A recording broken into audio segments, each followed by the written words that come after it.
Welcome to Creature Kind Live Daily News. We are streaming on both Rumble, YouTube, and Kick. Feel free to put any comments about prehistoric to current animals in the chat. So let's dive back into the Mesozoic era, or the time of the dinosaurs from Sci News. New herbivorous dinosaur species discovered. Metheronodon provincialis. A new species of rabidontid dinosaur named Metheronodon provincialis has been discovered in southern France. So this is possibly taking place, I'm guessing, towards the early Cretaceous. It could be the late Cretaceous, however, because the Rabidontids were thriving during both periods. Oh yeah, a very Rabidontid look. Wow, look at those teeth. I mean, very distinct molars, even when comparing it to other species of ornithopods or like other iguanodontid relatives. As well as like the different Rabidontids. So Zalmoxes over in Central Europe Has from a the late funny face. Cretaceous. Yeah, I wouldn't say this is too distinct from many Rabidontid species.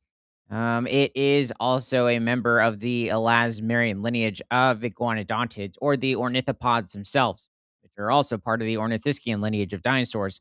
This likely was an herbivore looking at the overall tooth structure and even the beak. You do have certain species of dinosaurs, though, that were carnivorous that had beaks, such as the pachycephalosaurs or the margusphalians. I'm guessing this might not be too large of a creature, considering rabidontids on average, 12-foot long rabidontid was immense, or pushing somewhere around 3.5 meters. Let's see what's going on here. Now, what is interesting is also it's from southern France. We have found certain other rabidontid species from other parts of further central Eastern Europe, and then different parts of Australia, possibly over into Africa, but France, not so much. Matheronodon provincialis was a primitive cousin of the well known European dinosaur Iguanodon. The ancient beast lived 70 million years ago. Wow, okay, so this is close to the time of Zalmoxes. Other species of hadrosauromorphs, other types of hadrosaurs throughout the northern hemisphere. But the Rabidontids were not hadrosauromorphs. Hadrosaurs belong to a completely different branch, or they are a different branch of the iguanodontids, and was approximately 16 feet or 5 meters. Okay. That is huge for a Rabidontid. Wow. Okay. Um, this is definitely a huge step in size evolution. The fossilized jawbone and three teeth of the new species were discovered at the site of Villars-la-Bastide, Nouveau, Bouches de Rhône department, southern France. Matheronodon provincialis had extremely enlarged teeth. Yeah, it definitely seemed that way inside of the jaw or the cheek muscles. Up to 2.4 inches or 6 centimeters long and 2 inches or 5 centimeters wide. Wow. For the teeth, that's large. They operated like self-sharpening serrated scissors, said Dr. Cohen Stein, a paleontologist at Free University of Brussels, Belgium. Okay, in fact, let's bring up Zalmoxis. He's um, a little guy from the late Cretaceous of Hungary and Romania. So Zalmoxes.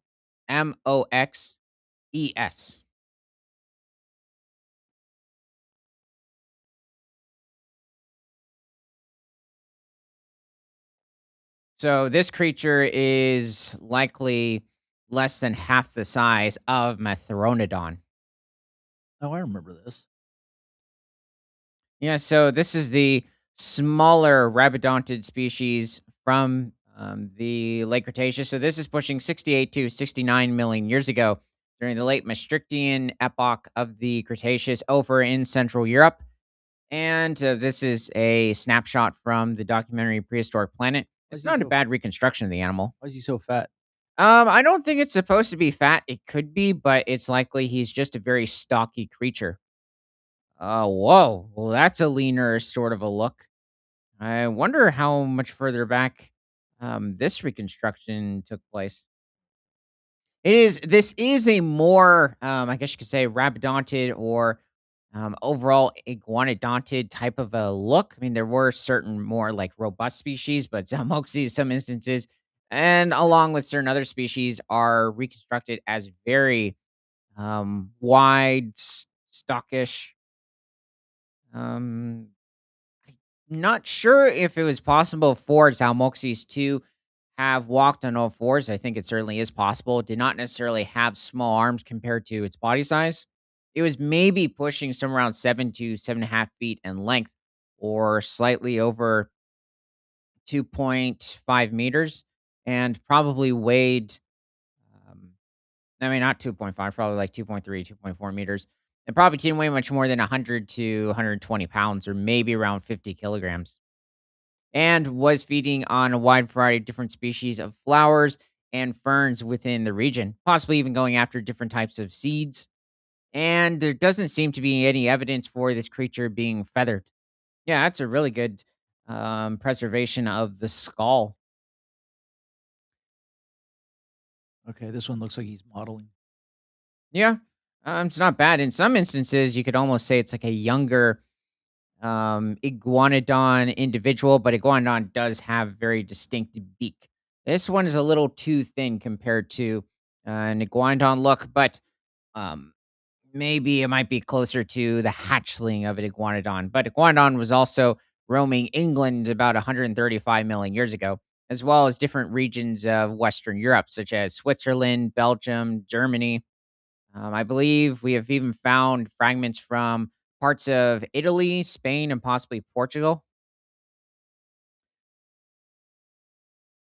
Um. Anyway, let's head back to the article.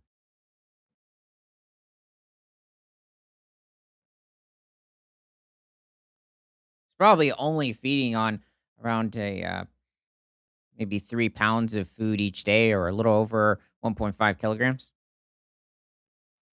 So its teeth have rigid surfaces, but are only covered with a thick enamel layer on one side. Because the enamel is more resistant to wear than the exposed dentine, chewing actually keeps the teeth sharp. Yeah, it's pretty good preservation. Oh yeah, there are the teeth. Yeah, wow. You can see the serrated edges or the grooves. Almost look like a seashell to an extent, but very sharp, small seashell.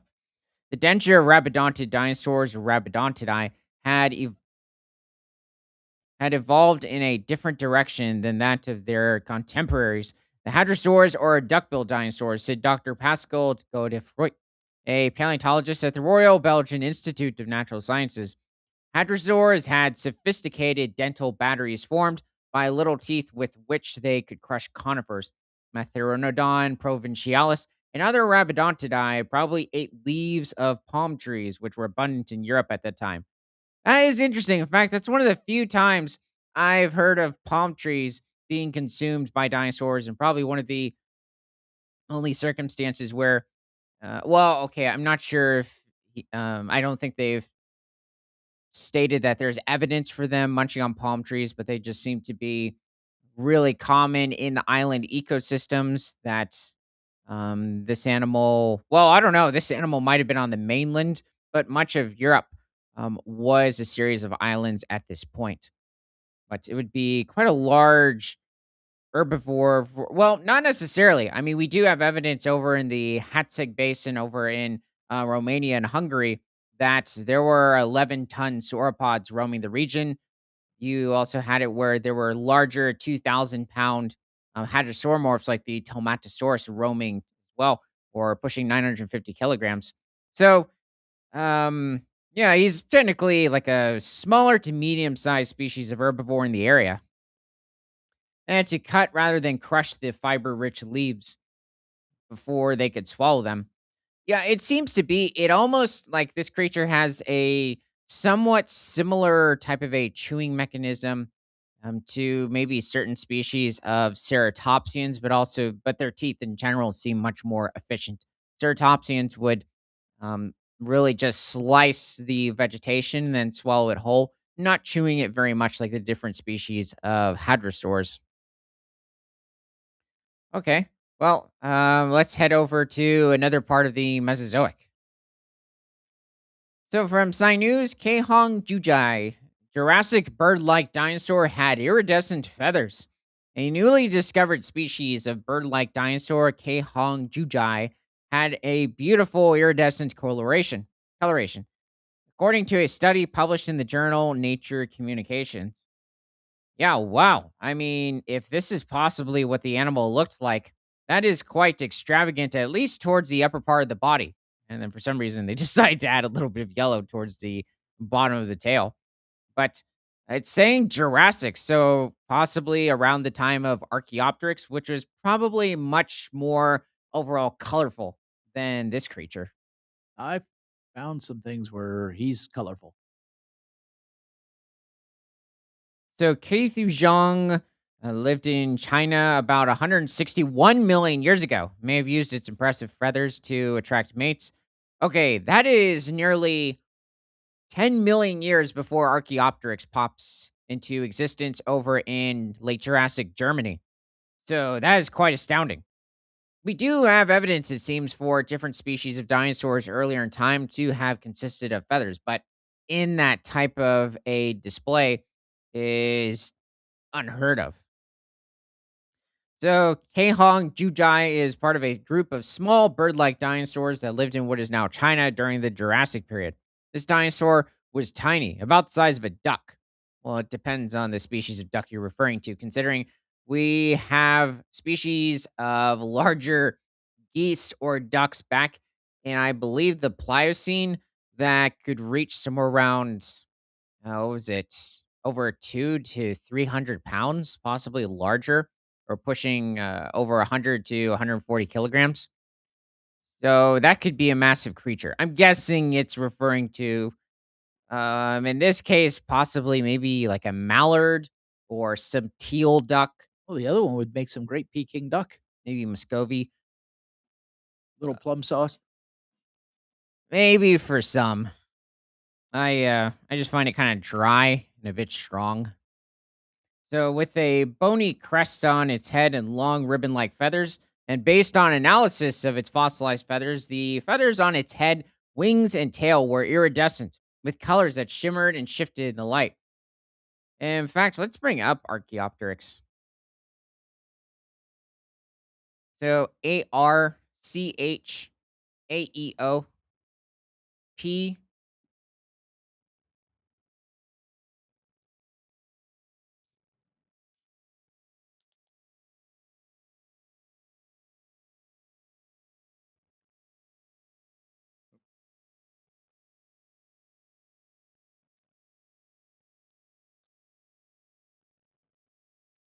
And this is definitely an exquisite specimen of Archaeopteryx. So this is taking place around 151 million years ago during the late Jurassic or the Cambrian stage of the period.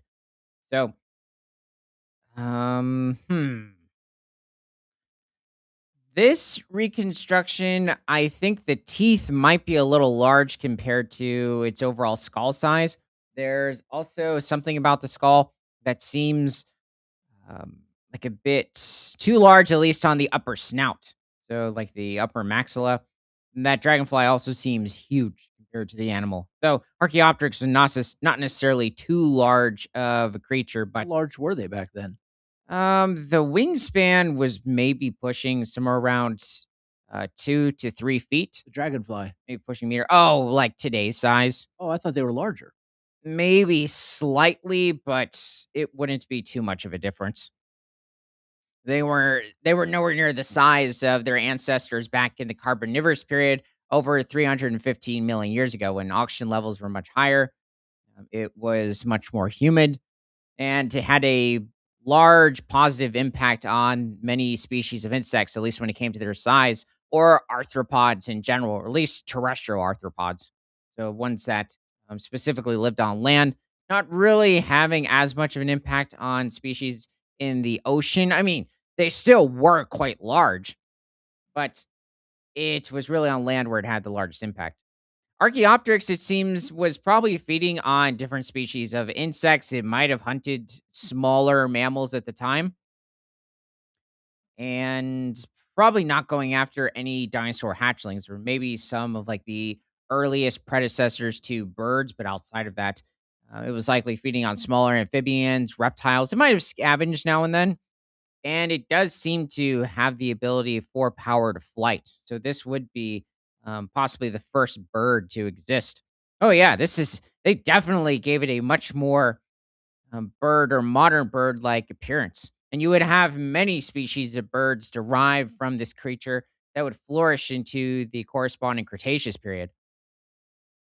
I think many tend to assume that the Cretaceous might have had certain bird like dinosaurs, but there weren't any true birds. And they were already coexisting with the different species of pterosaurs. And yes, you would have had it where still the pterosaurs were hunting them. But in some cases, they might go after the hatchlings of pterosaurs occasionally. I like what they did here. Oh, wow. Yeah, they fluffed him up They or made just it so you added a can lot of tell what you're looking at. plumage. Yeah. I would say, though, it's almost a bit creepy because you're just used to the plain skeleton. And this looks like somebody smushed a bird, like ran over it, Yeah. and then thought, "Oh, let's put this into a museum." And what a beautiful specimen, flat Archaeopteryx. But no, I mean that is a good reconstruction. I still think it's a bit freaky. This is an interesting model. Very tiny teeth on this individual. It's not bad overall. I think they're definitely giving him a much more robust sort of a look. I think in a lot of reconstructions of Archaeopteryx, it tends to have a bit more of a um, just more narrow neck structure. And also, even the skull shape can be a bit longer too. And this is actually, this you could say is a bit almost more duck like. And it doesn't seem that Archaeopteryx was really semi aquatic, probably spending most of its time on land. Yeah, I mean, this individual or this stuffed Archaeopteryx looks much more, I wouldn't say too duck like. I guess it could be to an extent, like Oh, there's different pictures of this guy. certain thinner breeds. Trying to think of what other type of a bird.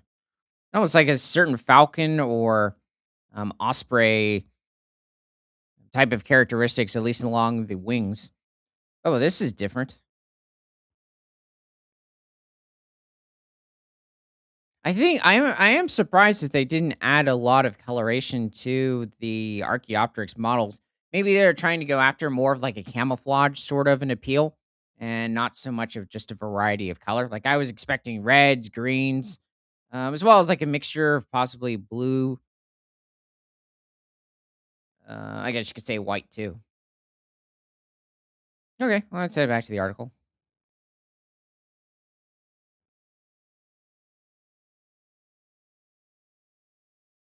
And yes, Archaeopteryx did coexist with different species of long-necked sauropods, different species of other much larger carnivorous theropods in the region. Considering it was a theropod, it was just a member of the Paravest lineage, and basically a little calorie supplement for other theropods in the region. Could this guy fly? The one they're talking about, no, no. I mean, far too small wing membrane to do so. He possibly glided, but there's something about him that, like, he seems a little too heavy. Certainly is possible. I mean, he just has very long um, back and front feathers that could possibly have propelled him in such a state.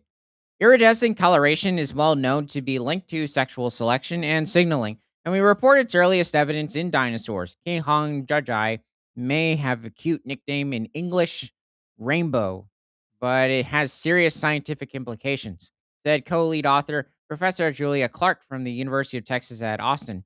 When you look at the fossil record, 5 Joji Easy says hi. well, welcome aboard, Gorgonopsian. That's not a dinosaur. It's a proto mammal from the Permian about 255 million years ago. Permian lineage of proto mammals. When you normally only see hard parts like bone, but every once in a while, soft parts like feathers are preserved, and you get a glimpse into the past. said co author Dr. Chad Ellison, a postdoctoral researcher at the Field Museum. The slab of rock from China's Ibai province, where Caihong juji was discovered by a farmer in 2014, contained a nearly complete skeleton surrounded by impressions made by feathers. The impressions preserve the shape of the melanosomes. Um, I'll just go a bit further. Paleontologists compared the melanosome impressions to melanosomes found in living birds and found that they most closely resembled those in the iridescent rainbow feathers of hummingbirds. That's actually not too surprising. You do have it where hummingbirds, I think there have been different species of smaller dinosaurs, like members of the Microraptorid family or the Paravis lineage, even certain dromaeosaurs, like the Deinonychus at certain points that have been depicted as having a bit more of like a hummingbird glooming sort of a pigmentation. So it is quite astounding as to how long, I guess you could say, theropod dinosaurs or avian theropod dinosaurs have had this type of a mutation. So, aside from making Jurassic ecosystems of 161 million years ago more colorful, Caihong Juji is interesting because it has features that are both ancient and modern, said co lead author Professor Xing Shu from the Institute of Vertebrate Paleontology and Paleoanthropology at the Chinese Academy of Sciences. Let's bring up the oviraptor, or specifically,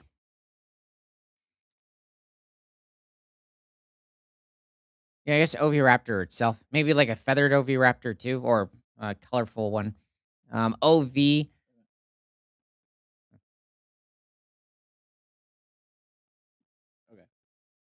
got it.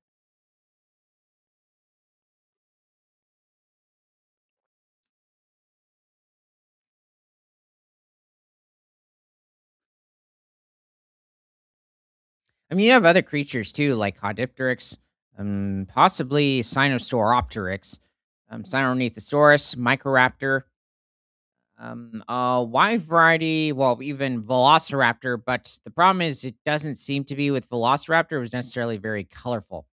Well, this is a dull sort of a look for an Oviraptor, but it's probably would benefit it in certain desert ecosystems it might have occasionally inhabited. And yeah, as well as this individual, where there's definitely a lot of coloration towards like the throat sac and around the skull, and as well as the crest, and the rest of it being quite dull. I mean, very well suited for definitely a very plain beige sort of environment. I mean, matching the sand. And this also tends to be the case with a wide variety of different animals inhabiting certain lush areas, also adjacent to different desert ecosystems. But what's also interesting is if you're looking at certain modern day animals, you can have it where they have this very similar pigmentation um, in more like extreme or arid or semi arid environments to more lush ecosystems. So it is quite odd how that occurs. In many instances, it's like they have the ability to simply blend in quite well um, in all of those ecosystems. So it might have been the same case with different species of theropods like the oviraptorids. Yeah, this reconstruction, well, at least based on the fossil remains that we have of oviraptorids also being around their eggs, the eggs would have surrounded the adult, at least how they would have been splayed out in a nest, which is interesting. It definitely shows that theropod dinosaurs had quite an organization when it came to their nest structure, at least when it comes to the smaller theropods. I think it's a bit of a question with the larger species of theropod dinosaurs. It certainly is possible. It might be a bit more complicated due to their much larger size. Sauropod dinosaurs seem to have created more of that typical nest like look where the eggs are slightly clumped together compared to what we see with oviraptorids, because this is a much better representation. And it's literally how we find the eggs along with the parent. And also several oviraptorids amongst their nests around each other, usually found in different late Cretaceous deposits over in China and Mongolia. So this is pushing around 71 million years ago during the Cretaceous. You would also have had different species of sauropods like Nemegtosaurus or different species of titanosaurs. There were smaller species of pachycephalosaurs like the is it Homocephaly. I think this might represent Lake Cretaceous Mongolia. So that might be a Barsboldia towering over the oviraptor. However, this could be Unzu. And Unzu is not a species of Asian oviraptor. It's actually from North America, like around Montana, Wyoming. One of the only species of oviraptors to have existed over in North America. So this could be just a smaller Edmontosaurus individual. That's just a well, it could be a T-Rex, but it has distinct horn-like structures. They're not really present in T-Rex. It's almost like a very heavily built Albertosaurus to an extent, or maybe it's trying to replicate a Daspletosaurus. But those creatures went extinct far before the asteroid hit the Earth. Well, who could this be? This is a strange species of oviraptor. In fact, I'm not even sure if it is an oviraptor. It's very distinct from any sort of oviraptor-like build. This could be maybe a Jurassic species. I don't believe it's Caudipteryx. It could be, however. The animal is well renowned for, well, it's known for having a wide range of different feather patterns towards the top of its tail. This is protruding all the way to nearly the base. So that's odd. Well, that's definitely a bit of a freaky oviraptor. It doesn't seem to have much of a crest. I believe there is a certain species of oviraptor that we have discovered that doesn't have much of a crest, but this is entirely devoid of one, which is very un-oviraptor like. I'm not sure what to make of this individual. I mean, interesting representation, especially with the fleshy part underneath the face. Okay, yeah, this is a bit better, except the clump underneath the adult. Also, it's likely they probably wouldn't have laid their eggs in the midst of a complete desert. They were likely adjacent to vegetation, a water source, um, probably certain forested regions. And I think many documentaries, a wide variety of different depictions of oviraptorids, for some reason, tend to depict this type of a look, possibly because Mongolia today and well, today is very much a desert, but back then, certain regions were desert like, and others actually had a wide range of different conifer forests, floodplains, certain fern and flower prairies. I think the oviraptors on the bottom look a little too almost chicken like.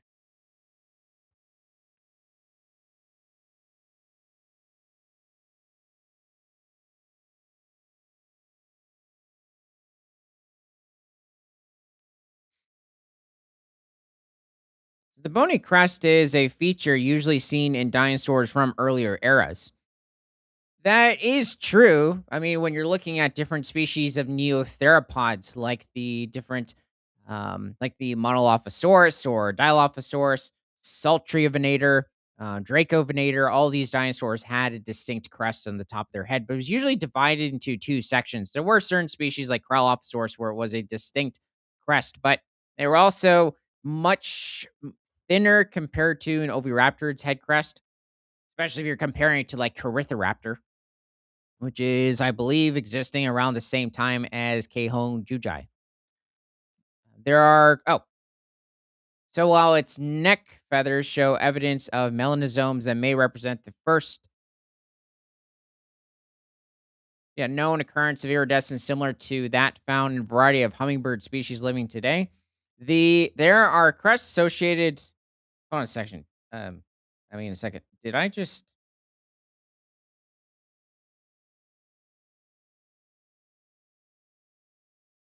I think I just messed up on where I stopped. Okay.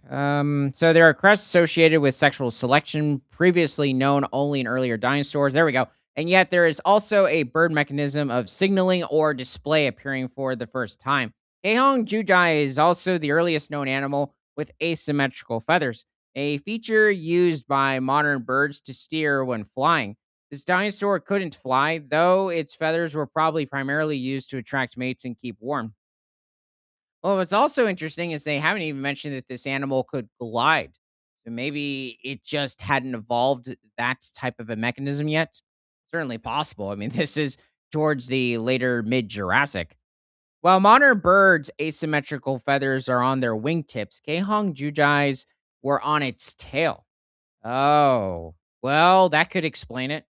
So it really wasn't capable of flying in general. There were certain species, or many species of feathered dinosaurs during the early Cretaceous period that also still didn't have the ability to fly either. The tail feathers are asymmetrical, but wing feathers not, a bizarre feature previously unknown among dinosaurs, including birds. This suggests that controlling flight might have been first evolved with tail feathers during some kind of aerial locomotion. Haeong Jujai stands out even among its closest relatives, while the other dinosaurs have bird like triangular skulls and long forearm bones in comparison to birds today. This dinosaur had a long and narrow skull, and unlike many of these other dinosaurs, its short forelimbs show proportions more akin to modern birds. Okay, let's bring up another species of herbivorous dinosaur. Well, this time an herbivorous dinosaur.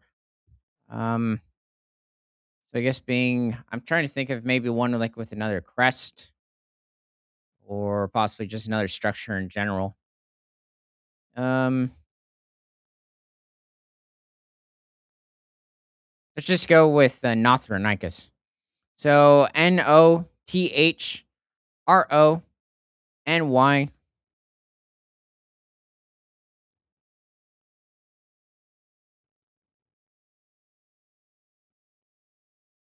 Is this any good? Yeah, it's not a bad representation of the animal. I think the tail might be a bit short, but also Nothronicus did not necessarily have a long tail compared to its body size. So this is a species of herbivorous therizanasaurid dinosaur from the early late Cretaceous of North America, and specifically places like New Mexico, where it has been discovered. So Nothronicus was probably pushing somewhere around 18 to 22 feet in length, or probably somewhere between 5.7 to maybe 6.8 meters, and probably weighed upwards of 1.5 to 2 tons. And also had some of the longest claws compared to its body size of any species of dinosaur, but it wasn't to the extent of certain other larger and later species of therizanosaurs would evolve, like the therizanosaurs from Lake Cretaceous, Mongolia.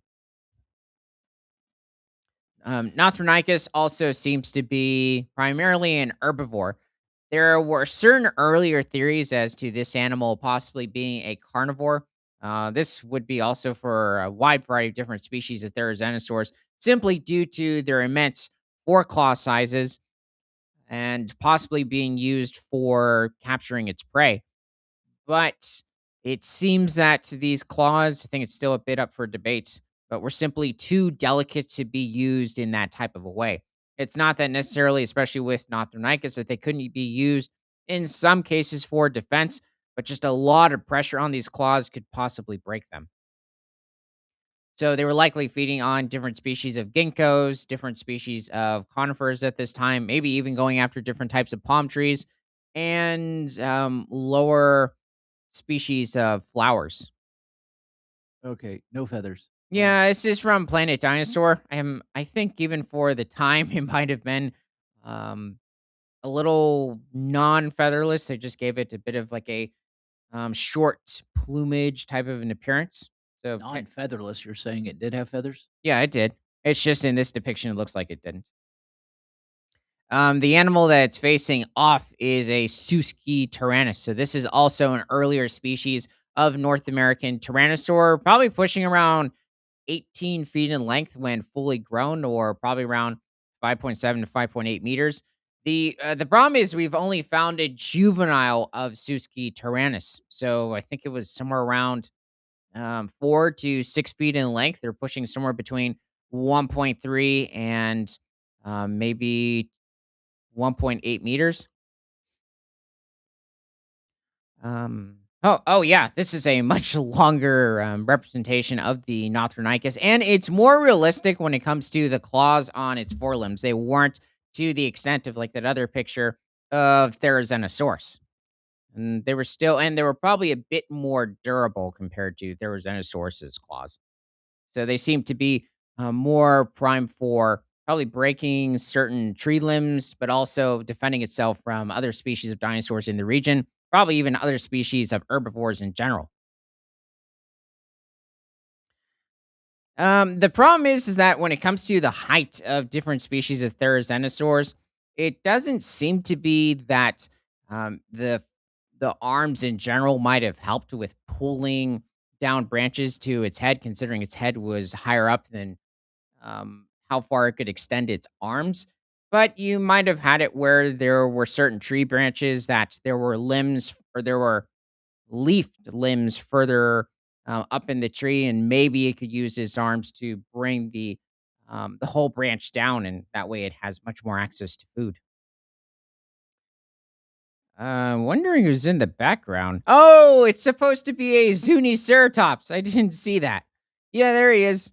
So this is another species of earlier or early late Cretaceous ceratopsian from New Mexico about 90 to 92 million years ago. So Suski tyrannus would have also hunted this species of ceratopsian. It's not a member of Ceratopsidae, though, because Ceratopsidae at this point won't evolve for another 8 million years. So the Chasmosaurs and the Centrosaurs, like Styracosaurus, Pentaceratops, have yet to evolve. They won't evolve for probably another 12 to 14 million years. Oh, right. Yeah, this little, I can't tell if he's necessarily like maybe fat, or it could be like representing the breeding season, and he just has a more like puffy appearance to him, which is certainly possible. Definitely giving him very long fingers in this instance. Those are quite extravagant. He does seem very docile, however, in this appearance. Like he just wouldn't mind your presence. As long as you just, let him be, and he just munches on different, species of conifers. But, yeah, besides that, he seems pretty peaceful. He looks like he wants you to come up and scratch him behind the ears. Yeah, he does, and he does have ears. They're slightly, like, diagonal and further back from the eye sockets. Well, downwards too. Yeah, this isn't a bad reconstruction of a Nothronicus skeleton. It's very different from Therizinosaurus over in Mongolia. It has, I would say, much wider claws compared to Therizinosaurus. In fact, in some cases, you could almost say they're almost Allosaur-like in their appearance, or like that of certain smaller Spinosaur species, which is interesting considering this is an herbivore. The legs, it actually has quite long shins compared to like possibly Therizinosaurus, but a very short ankle bone, barely an ankle. This animal was likely very slow. Usually, quick runners tend to have longer ankle bones, or at least an ankle bone that has a bit of a presence. Probably didn't store fat either, considering it seems to be a bit of a um, warmer sort of a climate, and there wouldn't really have been a need to do so. So okay. So while the other dinosaurs have oh wait, no. This combination of traits is unusual. It has a rather velociraptor looking low and long skull with this fully feathered, shaggy kind of plumage and a big fan tail. It is really cool. Or maybe creepy looking depending on your perspective. Oh, okay. So referring to this earlier relative of Archaeopteryx.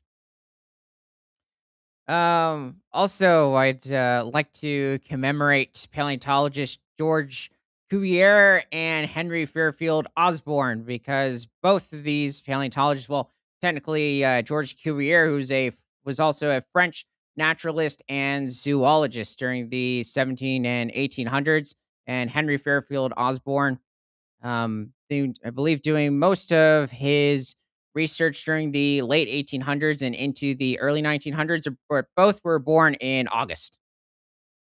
So let's head forward to the Cenozoic era. So from CBC.ca, massive snail die-off is unheard of and could affect ecosystem. So Catherine McRae found large-scale die-off of banded mystery snails in Halliburton, Ontario. Whoa. Wow.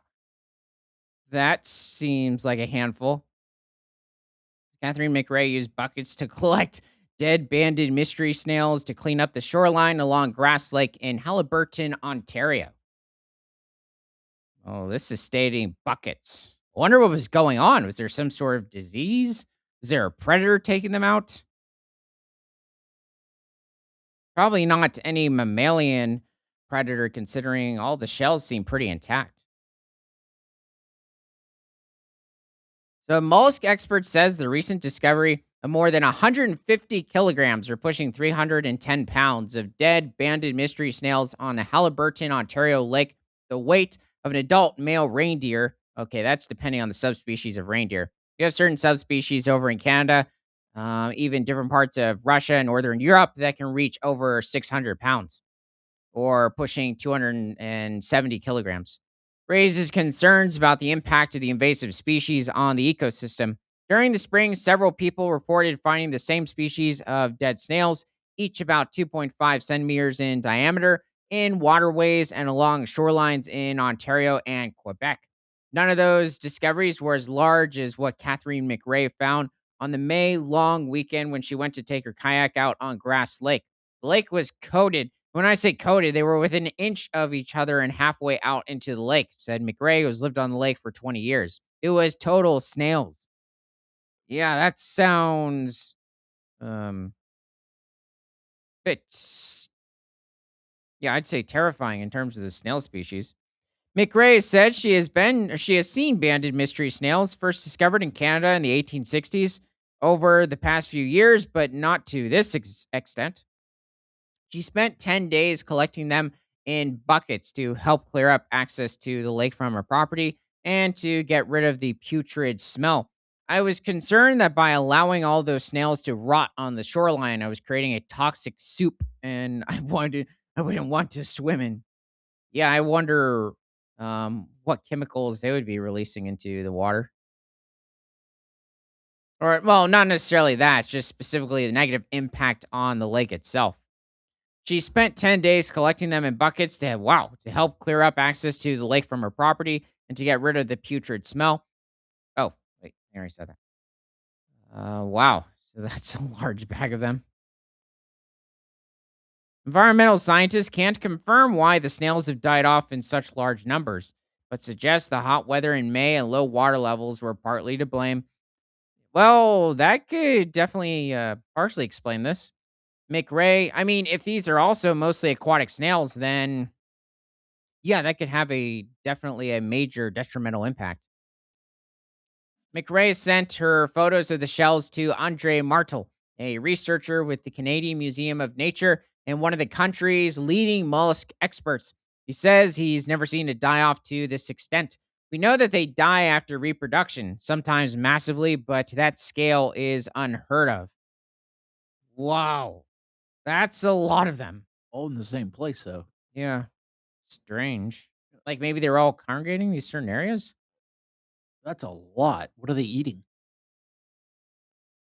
Yeah, I'm not entirely sure.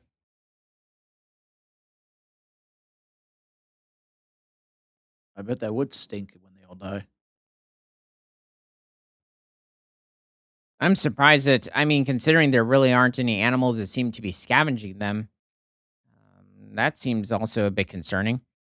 They're smelling them too.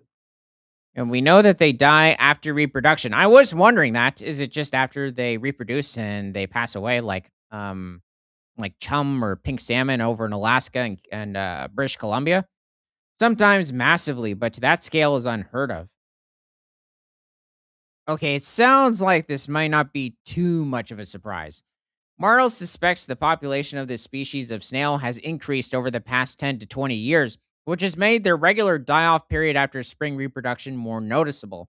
He's concerned about how these could affect the ecosystems. There's no doubt that when you have millions of species that are not supposed to be there, clearly the native species are going to take a certain impact. There's no doubt about it. Marl says more research is needed before the full impact can be determined, which could take years. Okay, Andre Murrow, one of country's leading mollusk experts, says he's never before seen such a large scale die off. Oh, that's it. Oh, that was strange. Definitely quite creepy, but there's not much I can say about this. So they don't You know if they're actually just breeding and dying or something's killing them. Yeah, it seems to be the As you case. said, if how much did he go up? Yeah, in the past 10 to 20 years, they've increased at least, but not really giving a percentage. Oh, I thought it did. I don't think so. Well, it says, oh, okay, there's no doubt that when you have millions of a species are not supposed to be there, clearly the native species are going to take a certain impact. Wait a second. Are these invasive? Sounds like it. Well, if this is an invasive species, it's kind of good to hear. Or it really is. Or is there another invasive species killing it? I would almost think that it might be something native to the region that said, no, you can't come here. But yeah, that's my guess. Hmm. Okay. Actually, yeah, I am kind of curious. All right. Well, let's head to the final occurrence of the Cenozoic. From news.cgtn.com, wild brown bear family spotted in Hailongshan Reserve. A wild brown bear and her two cubs have been captured on infrared cameras in the Bacha Island National Nature Reserve, northeast China's Hailongshan province. The mother stayed alert as the cubs followed closely, playfully exploring the forest. Brown bears, a nationally protected species in China, require high quality ecosystems to survive. Yeah, I think the Gobi brown bear over in corresponding Mongolia would like a word. Their presence signals improving biodiversity. In recent years, the reserve has stepped up conservation efforts, including wildlife monitoring, habitat restoration, regular patrols, delivering visible ecological gains.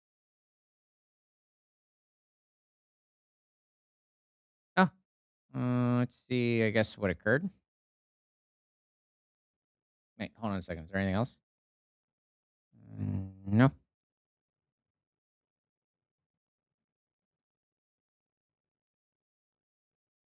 Oh, unfortunately, that's a bit blurry. Yeah, exactly are we Oh, watching? They're well, just walking? yeah, slightly better. I'm kind of wondering if maybe this is like towards the coast of northern China. Saying Bacha Island. This is definitely not like the Tibetan Plateau, which is where a lot of the brown bears tend to be um, filmed over in China. And this seems to be like too lush of a landscape to be Tibet. I don't know where Xiang is or the nature reserve itself. Okay, well we're going to oh okay. All right, well, thanks for joining. And from prehistoric to present, my name is Ethan. This is Creature Guide Live Daily News. We are streaming on both Rumble, YouTube, and Kick. And remember that nothing is better than all animals all the time.